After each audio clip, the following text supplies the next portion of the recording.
business that I went into, which really was the catalyst of two of the most horrific years of my life, through a huge amount of mistakes that I made, but I'm grateful for them now, to be honest. I left university with a degree in psychology, and I had a place to do my fully funded masters down in London.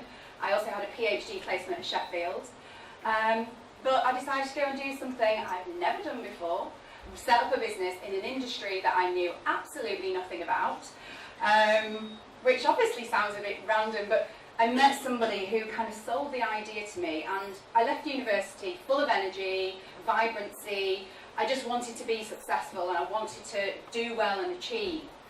And he kind of sold this idea to me, and I bought into it really. And, you know, I mean, I'm glad, because I learned a lot from it that I wouldn't have learned otherwise. So Bow and Jolly was my first business, and that is a chain of hairdressing salons. We have them in Hull, Beverley, Halifax, York and Harrogate. And it grew very, very quickly. It was a business that grew from nothing to 5 salons within 18 months' time, with no money behind us.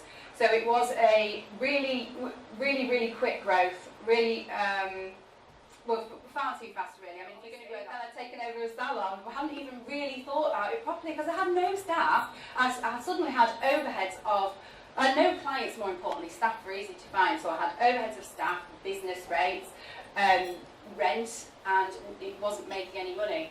So I don't quite know what I was thinking at that point, really, thinking that that was actually a good idea to do it. But for some reason, I just felt like, I don't know, I think when I look back on it now, I think that I was trying to assert myself, because I was working with a man who was older.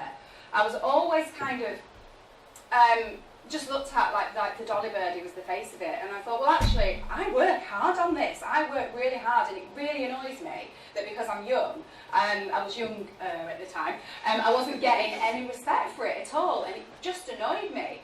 So I think some of my decisions that I was making, I wasn't making them for the good of the business. I was making them to